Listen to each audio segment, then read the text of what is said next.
जय हिंद बच्चों। चलिए मैथ्स के कुछ महत्वपूर्ण प्रश्नों पर हम लोग पढ़ना चाहते हैं। तो चलिए उसी क्रम में यहाँ पर पहले प्रश्न को देखते हैं। किसी वस्तु को 800 रुपए में बेचने पर जितने रुपए का लाभ होता है, 600 रुपए में बेचने पर उतने ही रुपए की हानि होती है, तो वस्तु का क्रय मूल्य ज्ञात कीजिए। मेरे बच्चों ऐसे प्रश्न को हल करने के लिए सबसे आसान तरीका आपको मैं बताना चाहता हूँ।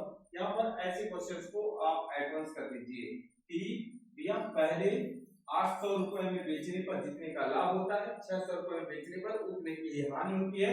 तो आप सीधा सीधा प्रश्न मत करिए, दोनों को ऐड कर लीजिए और 2 से भाग दे दीजिए। भैया 8 6 14, भैया 1400 हो गया, 1400 बटे 2 अर्थात कितना हो गया 700 रुपए।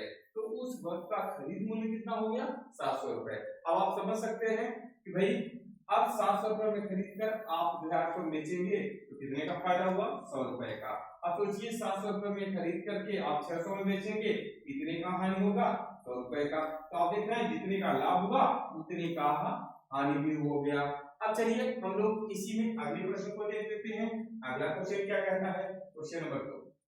क्वेश्चन नंबर 2 यहाँ पर है क्या कि क्रय मूल्य और विक्रय मूल्य का अनुपात दिया हुआ है। यहाँ पर ध्यान दीजिएगा, क्रय मूल्य अनुपात विक्रय मूल्य कितना दिया हुआ है, 5:4 दिया हुआ है। ठीक है।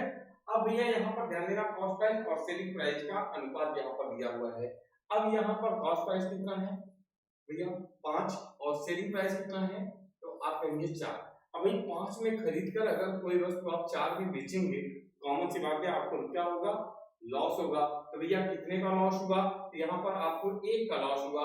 1 का जो लॉस हुआ वो किसके कारण हुआ, तो आप कहेंगे 5 के कारण हुआ। तो भाई कारण आप कहाँ दर्शाते हैं, सदैव नीचे दर्शाते हैं।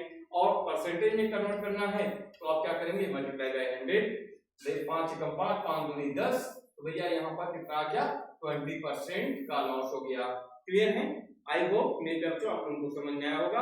अगर आप लोगों को समझ में आया होगा तो सभी क्वेश्चन सभी वीडियो जो है आप लोगों की लॉन्ग वीडियो घंटे घंटे की महामैराथन का से जो है यूट्यूब चैनल पर है,